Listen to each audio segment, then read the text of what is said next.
رسول الله عليكم سلام يا حبيب الله عليكم والصلاة يا رسول الله عليكم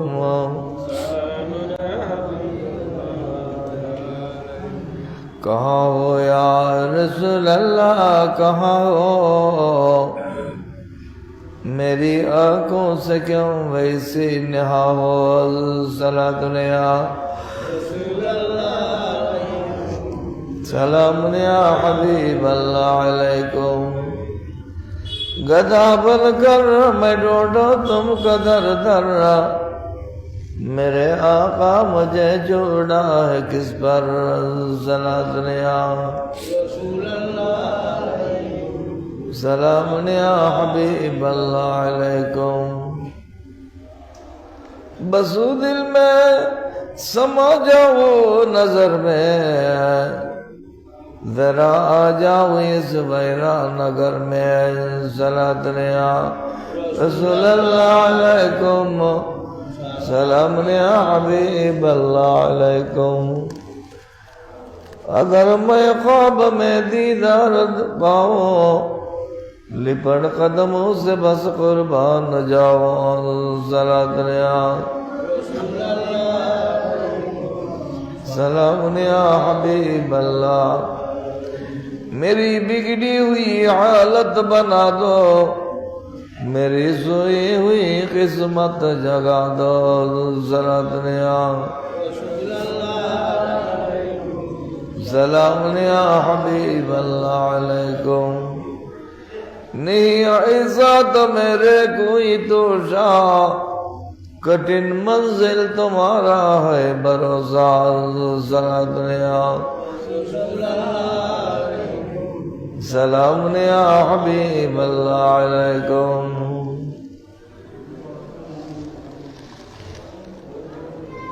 اما بعد فقد قال الله تبارك وتعالى في كلامه القديم شهر رمضان الذي أنزل فيه القرآن هدى للناس وبينات من الهدى والفرقان صدق الله مولانا العظيم صدق رسوله النبي الكريم رب صل وسلم وبارك عليه সম্মানিত মুসল্লিয়ান کرام برادران اسلام عاشقان مصطفیٰ صلی اللہ علیہ وسلم رحمنی ورحمکم اللہ تعالی اللہ پاک جل شانور অশেষ অফুরন্ত রহমত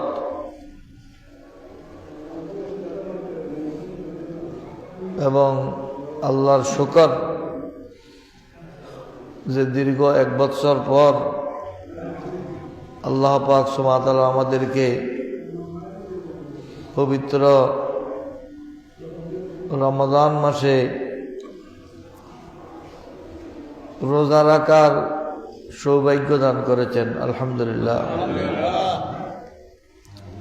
এই দীর্ঘ সময় আমাদের হায়াতের মধ্যে রিজিকের মধ্যে বরকত দিয়েছেন সুস্থতার সাথে আজ পবিত্র রমজান মাসের প্রথম জুমা আদায় করার জন্য হাটাজারি উপজেলাধীন ফতেপুরস্থ হযরত হাসিম আস্তান রহমতুল্লাহ আলাইহি মাজার সংলগ্ন ফকিরা জামা মসজিদে এসে উপস্থিত হওয়ার তৌফিক দিয়েছেন আলহামদুলিল্লাহ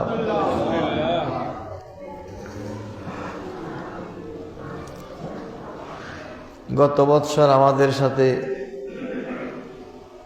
রমজান শরীফের রোজা রেখেছিলেন শবে কদরের নামাজ পড়েছিলেন ঈদ উল ফিতরের নামাজ পড়েছিলেন কোরবানির নামাজ পড়েছিলেন এমনকি শবে বরাতের সময় আমাদের সাথে নামাজে অংশগ্রহণ করেছেন। এই ধরনের অনেক লোক এই ফাঁকে আল্লাহ পাক সুবহানাহু ওয়া তাআলার ডাকে সাড়া দিয়ে মনামনি টানাটুনি মাটির নিচে কবরের বিছানায় শুয়ে গেছেন। আল্লাহ পাক সুবহানাহু ওয়া তাআলা দয়া করে মেহেরবানি করে আমাদের হায়াতের মধ্যে বরকত দিয়েছেন, রিজিকের মধ্যে বরকত দিয়েছেন, সুস্থতার সাথে জুমার নামাজ আদায় করার জন্যে এ পর্যন্ত পৌঁছার তৌফিক দিয়েছেন। মহান রব্বুল আলমিনের দরবারে লাখো কোটি শুকরিয়া, আলহামদুলিল্লাহ।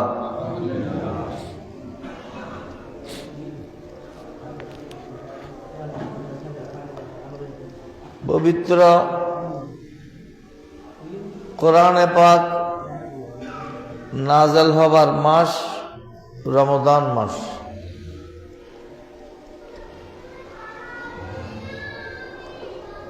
একশো 4টি আসমানি কিতাব রব্বুল আলামিন বিভিন্ন নবীদেরকে দান করেছেন। তন্মধ্যে 100টি সহিফা ছোট ছোট কিতাব আর 4টি বড় কিতাব। এই বড় কিতাবগুলোর মধ্যে তৌরাত, জবুর, ইনজিল, ফুরকান বা কোরআন শরীফ।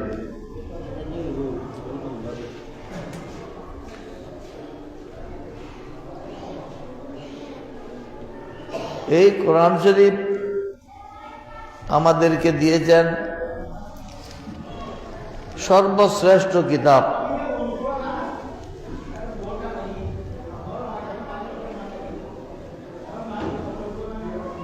আমাদেরকে উম্মত বানিয়েছেন সর্বশ্রেষ্ঠ নবীর।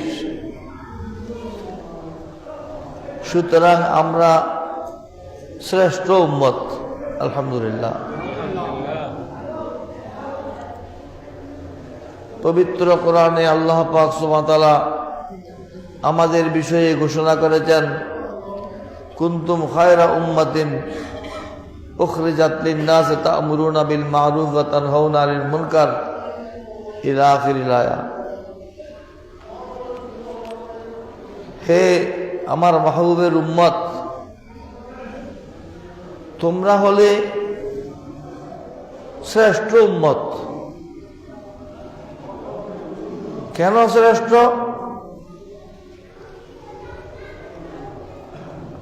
তোমরা শ্রেষ্ঠ নবীর উম্মত। তোমাদের নবী যেহেতু শ্রেষ্ঠ, তোমরা উম্মতও শ্রেষ্ঠ। তোমাদের কিছু দায়িত্ব আছে, এর মধ্যে একটি হলো তা'মুরুনা বিল মা'রুফ, তোমরা সৎ কাজের নির্দেশ দেবে। ওয়া তানহাউনা আনিল মুনকার,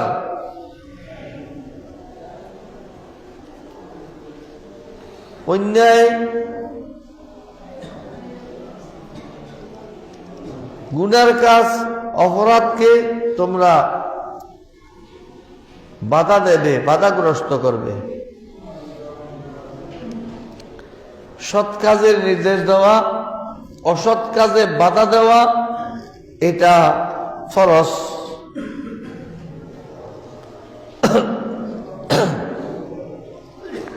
আমরা তো মনে করি শুধু নামাজ পড়লে এটা ভালো মানুষ না।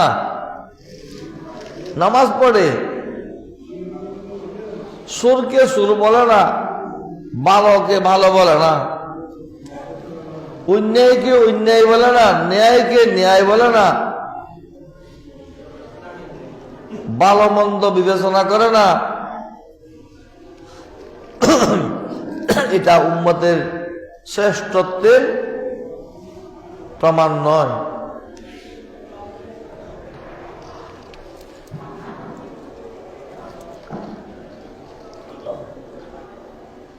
প্রত্যেকে আমি ভালো আমি ভালো বলতেছি, আমি ভালো করতেছি, এটা মনে করে। এক কবি বলতেছেন, হারিয়ে कहते हैं कि हम हक़ है आदल है मगर दिल की तरफदारी न करना सख्त मुश्किल है। প্রত্যেকে দাবি করে যে আমি হক কথা বলতেছি, আমি হকের উপর আছি, আমারটা সত্য, আমি ন্যায়পরায়ণ, আমি ন্যায়ের পথে চলতে চাই, চলব।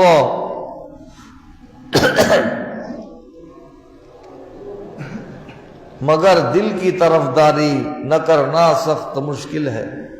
কিন্তু অন্তরের পক্ষপাত দুষ্ট অপরাধ, পক্ষপাতিত্ব, এটাকে এড়িয়ে চলা, এটাকে পাশ কেটে চলা খুবই কঠিন বিষয়।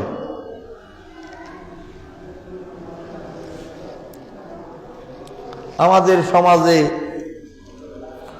ভালো মানুষের অভাব নাই। কোন কে ভালো? যে আল্লাহর কাছে ভালো হিসেবে কবুল হয়েছে।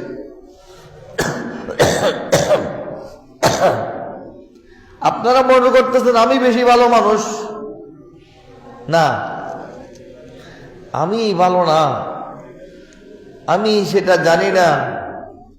এই মজলিসের মধ্যে, এই মসজিদের মধ্যে কোনটা ভালো মানুষ? যে লোকটি আল্লাহর প্রিয়, যে লোকটিকে আল্লাহ ভালো হিসেবে কবুল করেছেন, উনিই ভালো। সেটা কঠিন জিনিস। সেটা বাহ্যিক দৃষ্টিতে, কাপড় চোপড় দেখে, আচার আচরণ দেখে, পারিপার্শ্বিকতা দেখে বিবেচনা করার সুযোগ নেই।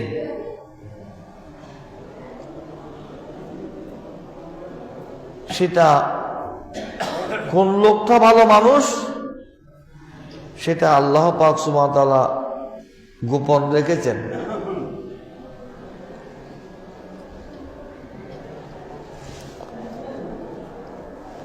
আমি গত জুমাতে কথা শুরু করেছিলাম, সময়ের স্বল্পতা হেতু বলার সুযোগ হয়নি। বলতে চেয়েছিলাম, একটা হাদিসের অংশ রয়ে গেছে, সেই কথাটা প্রথমে শেষ করি।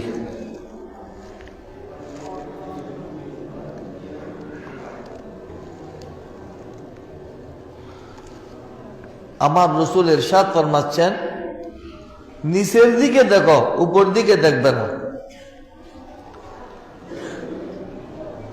আমার চেয়ে দুর্বল যে আছে তার তুলনায় তো আমি বেশি পেয়েছি। অতএব আল্লাহর নেয়ামতের অস্বীকার করার আমার কি সুযোগ আছে?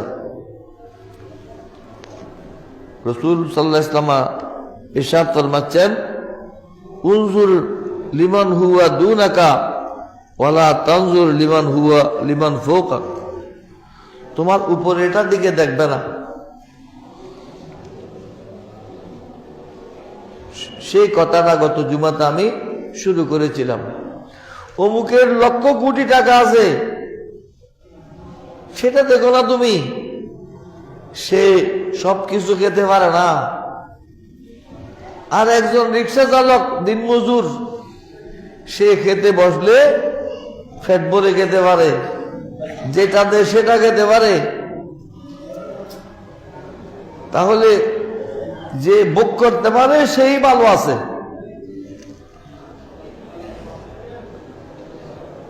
অতএব নিজেকে আল্লাহ পাক সুবহানাহু ওয়া তাআলা যাকে যখন যে অবস্থায় রেখেছেন, মনে করবেন আমি ভালো আছি, আল্লাহ আমাকে অনেক কিছু দিয়েছেন, আলহামদুলিল্লাহ।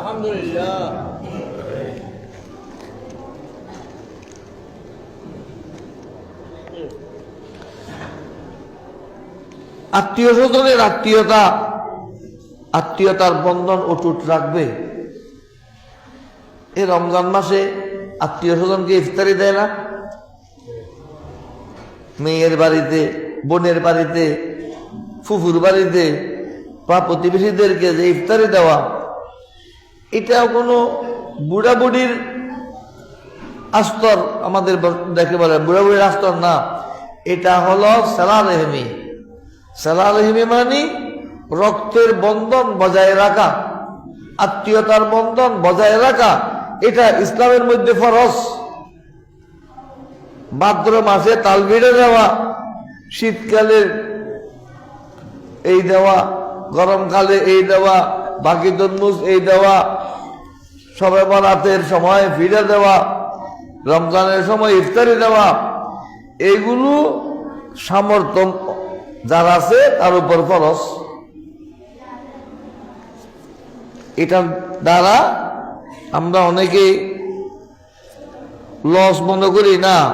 গত জুমাতে আমি বলেছিলাম আমার রাসূল ইরশাদ ফরমাতেন, সেটা করলে আল্লাহ পাক সুবহানাহু ওয়া তাআলা ফাইন্নাহু ইউবারিকু লাকা ফিল মাল ওয়াল উমরি, তোমার মালের মধ্যে বরকত দেবে, হায়াতের মধ্যে বরকত দেবে। সুবহানাল্লাহ। তোমার ভাইয়ের, তোমার বোনের, তোমার আত্মীয়দের যে সম্পর্কটা তুমি বজায় রেখেছ, তুমি অল্প ইফতারি দিয়েছ, তোমার সাধ্য মতো সামর্থ্য মতো কিছু দিয়েছ, এটা সেলারেহমি। এটার দ্বারা তোমার মালের মধ্যেও বরকত হবে, তোমার হায়াতের মধ্যেও বরকত হবে, তোমার রিজিকের মধ্যেও বরকত হবে। আলহামদুলিল্লাহ। অনেক সময় অনেক কথা বললে অনেক রেগে যায়। এই কথাটা হুজুরে বলার দরকার কি ছিল? না, দরকার ছিল আমার রাসূলের সাতমাতের কুলিল হক্কা বলো কানা মুররা, হক কথা, সত্য কথা, যেটা বাস্তব সত্য সেটা বলে দাও, যদিও কারো তিতা লাগে, কারো কাছে তিক্ত হয়, যার খারাপ লাগে লাগুক, তুমি হক কথাটা বলে দাও। ওয়াকজিমিল গায়জা, রাগ, ক্রোধ, গোসা, এটাকে কন্ট্রোল করো। এই রোজা মাসে মানুষের একটু মেজাজ চড়া থাকে, এটা কন্ট্রোল করে চলতে হবে। যদি কেউ তোমার সাথে, হাদিস শরীফের মধ্যে আছে, তোমার সাথে কেউ যদি বিবাদ করতে চায়, ঝগড়া করতে চায়, তুমি বলো আমি আনা সায়েম, আমি রোজাদার, রোজা রেখেছি, রোজার সময় রাগারাগি করবো না। কিন্তু আমরা সেটা বেশ করি। হাদিস শরীফের মধ্যে আমার রাসূল ফরমাতেন, সর্বদা রাগ, গোসা, ক্রোধ এটাকে কন্ট্রোল করো। ওয়াহসিন ইলা মান আসা ইলাইক, যে তোমার খারাপি করেছে, যে তোমার সাথে অন্যায় করেছে, তুমি তার সাথে সদাচরণ করো। এতে তার ভুল মানবে, তোমার সাথে শত্রুতার স্থলে বন্ধুত্ব সৃষ্টি হবে।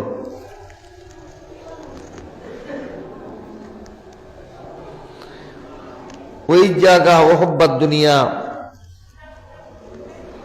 বেশি দুনিয়ার প্রতি বেশি লালায়িত হইও না, বেশি লোভ করো না। অতি লোভ ভালো না, অতি ভালো ও ভালো না, অতি কিছু ভালো না। সচ্ছল আপন অবস্থায় ভালো থাকলে নিজে যেন চলতে পারি, প্রতিবেশীদেরকে যেন কিছু সাহায্য করতে পারি, সেই পরিমাণ এটার উপর তুমি বস করো, আসুদা হয়ে যাও। খানায় কাবার তাওয়াফের মধ্যে দোয়া আছে, আল্লাহ আল্লাহুম্মা বারিক ফিমা আতাইতানি, আল্লাহ তুমি যা দিয়েছো এর মধ্যে বরকত দাও। ওয়াখলুফ আলা কুল্লি গায়বাতিন লি মিনকা বিখাইর, আমার ভবিষ্যতের জন্য আল্লাহ তুমি একটা ভালো ব্যবস্থা করে দাও। যেটা আছে এটার উপর বস করো, সহনশীল হও, ভবিষ্যতের জন্য আল্লাহ যেন আরো ভালো করে দেন, সেটা আল্লাহর কাছে দোয়া করো। দেখবেন আল্লাহ এমন কোন পথ খুলে দেবেন যে পথে তুমি সহজেই এক বিশাল কিছুর মালিক হয়ে গেছো। আল্লাহর উপর ভরসা করা চাই। ওয়ানসাহ লিন্নাস কামা তানসাহু লিনাফসিক, যেটা নিজের জন্য ভালো মনে করো সেটা অপরের জন্য, অন্য লোকের জন্য ভালো মনে করো। শুধু আমাকে দাও আমি খাই সেটা না। আমাদের অনেকে করে কি, কাপড় যেটা ছিঁড়ে গেছে এটা ফকিরকে দে। ছিঁড়ে কাপড় তুমি পড়তে পারতো না, এটা ফকিরে কি করবে? ফকিরকে একটা ভালো কাপড় দাও, যেটা তোমার ব্যবহারযোগ্য ওই রকম জিনিস দেবে।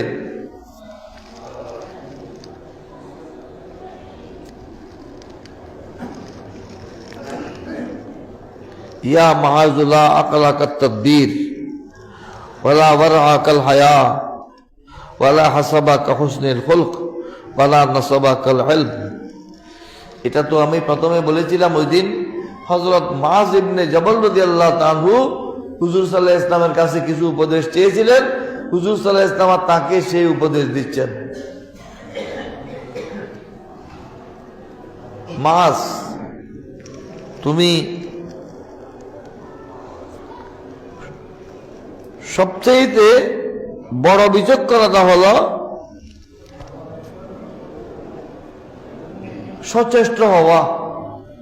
আমি চেষ্টা করে দেখি, চেষ্টা করলে আল্লাহ ব্যবস্থা করে দেবে। চেষ্টা করবো না আমি বসে বসে খাবো, চুরি করবো, ডাকাতি করবো, হাইজ্যাক করবো, সাদাবাজি করবো, সন্ত্রাসী করবো না। অন্যজন যদি অর্থ উপার্জন করতে পেরেছে আমিও চেষ্টা করে দেখি, পারবো না কেন? নিশ্চয় পারবো। সচেষ্ট হও, এটাই হলো বিচক্ষণ মানুষের কাজ। চেষ্টা করে দেখি। ঠিক এ গ্রুপ 1000 কোটি টাকার মালিক, ওরা 7টার মধ্যে বাদাম বিক্রি করতে আমরা দেখেছি। তৈয়ব কালাম,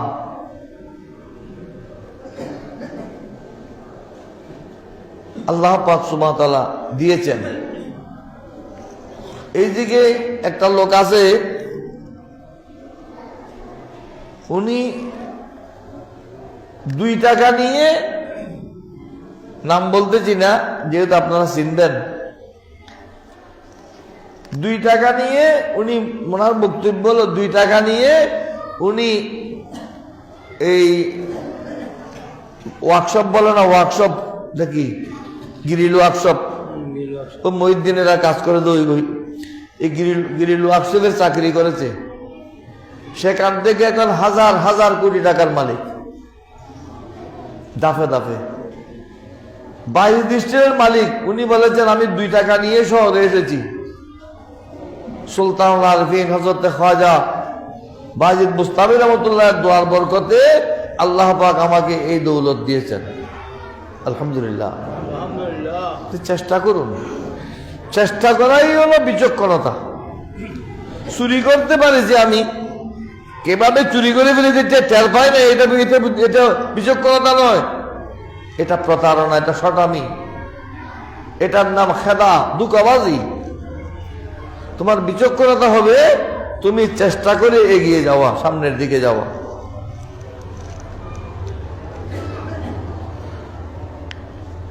এই মানুষটা বল আল্লাহওয়ালা মানুষ। কে মসজিদে এসে নামাজ পড়ে, আজানের আগে মসজিদে আসে না, লা ওয়ারাআকাল হায়া। সবচাইতে পরহেজগারি হলো লজ্জা থাকা। লজ্জা থাকলে আপনি চুরি করতে পারবেন না, লজ্জা থাকলে আপনি মিথ্যা বলতে পারবেন না, লজ্জা থাকলে আপনি বেনামাজি হতে পারবেন না, লজ্জা থাকলে আপনি মদ পান করতে পারবেন না, লজ্জা থাকলে আপনি অন্যের অধিকার খর্ব করতে পারবেন না, অন্যের সম্পদ গজব করতে পারবেন না। লজ্জা এটা বড় জিনিস। এই জন্য আমার আল হায়া ও শুবাতুম মিনাল ঈমান, হায়া এটা ঈমান গাছের একটা বড় ডালি।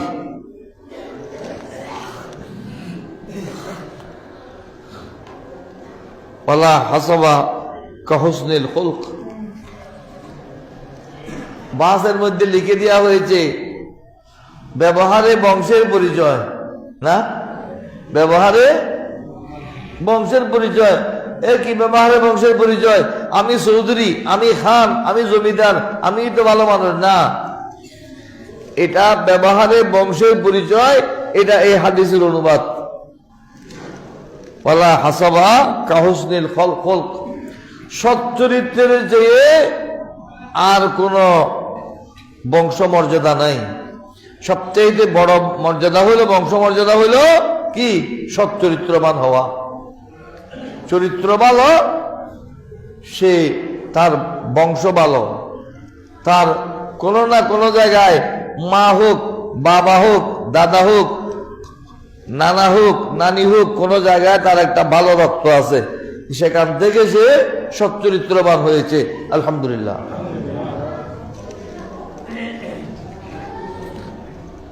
কলা নসবা কাল ইলম,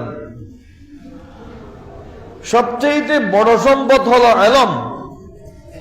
ইলমের চেয়ে বড় কোনো সম্পদ নাই।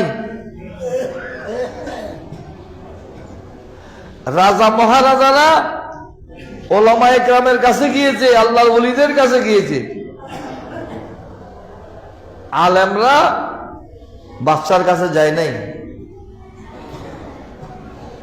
যারা নিজেকে আলেম হিসেবে প্রতিষ্ঠিত করতে পারে নাই, তারা ধনীদের, রাজা মহারাজার দ্বারস্থ হয়। আর যারা আল্লাহওয়ালা, সত্যিকার অর্থে যথাযথ অর্থে আলেম, তারা কোনো আমির, বাদশাহ, বড়দের দ্বারস্থ হয় না। হাদিসে পাকের মধ্যে আছে বিসাল উলামাউ আলা বাবিল আমির, ওই আলেমই সবচেয়ে নিকৃষ্ট যে রাজার দরবারে ধর্ণা দেয়, যে রাজা বাদশাদের দ্বারস্থ হয়, সেই আলেম হলো নিকৃষ্ট আলেম। কেন? সেখানে দ্বীনের ছোঁয়া কমে যায়। ইমাম রব্বানী কাইয়ুমে জামানী হযরতে মুজাদ্দিদ আল-ফাসানী শেখ আহমদ সিন্দি রাহমাতুল্লাহ আলাইহি আকবর বাদশার বিরুদ্ধে জিহাদ করেছিলেন।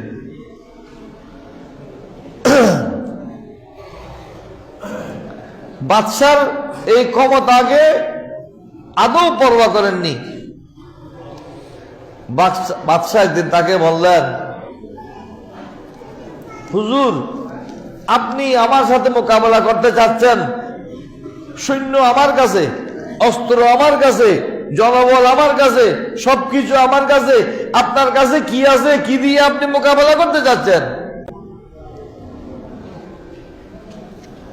জল্লাদকে শিখিয়ে দিয়েছেন, আমি যখন মাথার টুপিটা এমনি রেখে দেব, অর্থাৎ বাদশাহী তাজ যখন টেবিলের উপর রেখে দেব, ওই সময় তোমরা হুজুরের শিরচ্ছেদ করে দেবে, শরীর থেকে মাথা দ্বিখণ্ড করে দেবে, ফেলে দেবে। জল্লাদ প্রস্তুত।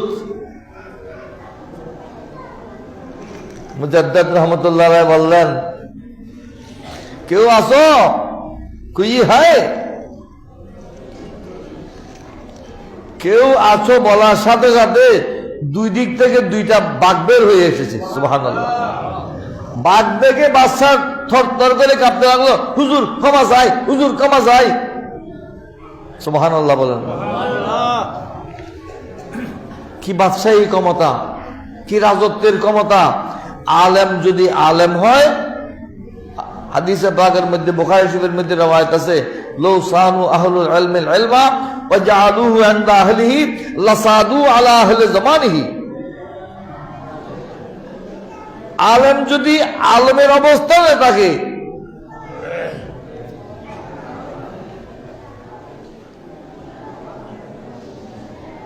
সমসাময়িক সবাই তার কাছে আসবে, সে কারো দ্বারস্থ হতে হবে না, যেতে হবে না। আমরা সেই যোগ্যতা অর্জন করতে পারিনি বিধায় আমরা রাজদরবারে গিয়ে মন্ত্রী এমপির পিছনে গিয়ে কি করতে হয়, তাদেরকে ফার্ম দিতে হয়, ফলা ভরতে হয়, মিথ্যা প্রশংসা করে তাদের থেকে বাবা নিতে হয়, এগুলো চাচুকার হতে হয়। এটা হলো নিজে যে যথাযথ আলেম নই সেটারই প্রমাণ। কেন আমি ধনীর কাছে যাব, কেন আমি বড় লোকের কাছে তোষামত করব, কেন আমি রাজদরবারে গিয়ে তোষামত করব? আমার আল্লাহ কি গরিব হয়েছে? তার উপর ভরসা রাখবেন।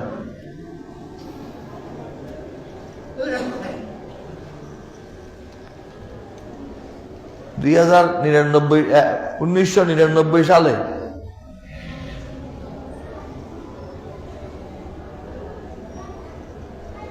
আমাকে একজন বললেন, মোল্লা সাহেব আপনার পাসপোর্টটা দেন দুবাইতে।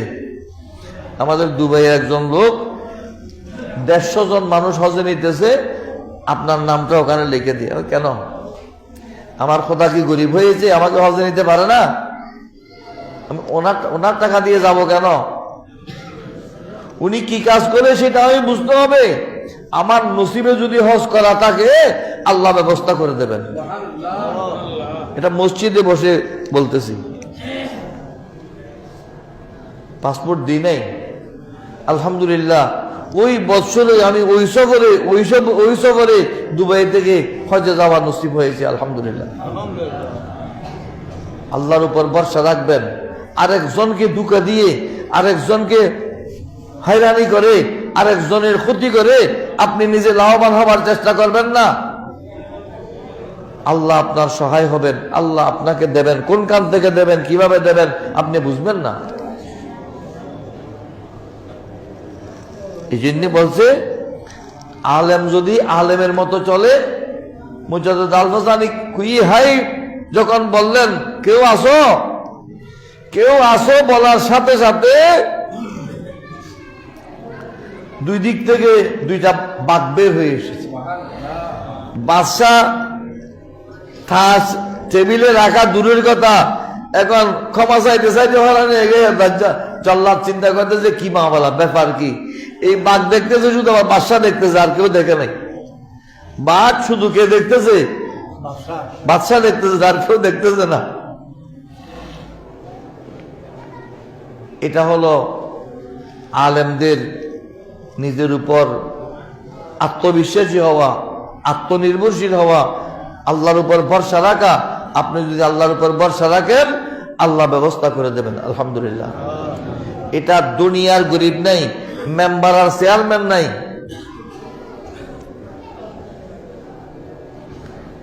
100% নিশ্চিত যে আমি সফল হব, গোড়ার ডিম হয়ে গেছে। গোড়ার ডিম হয়ে যায় নাই কি? মন্ত্রী পরিষদ পর্যন্ত করে ফেলেছিল তো, গোড়ার ডিম হয়ে গেছে। আল্লাহ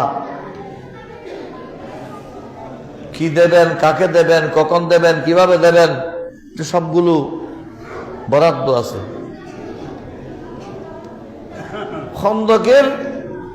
খন্দকের খনন করার সময়, পরীক্ষা খননের সময়, খন্দক মানে পরীক্ষা। আর দেশ নিয়ে যুদ্ধ মরিচ্ছে, হয়তো মরিচ্ছে।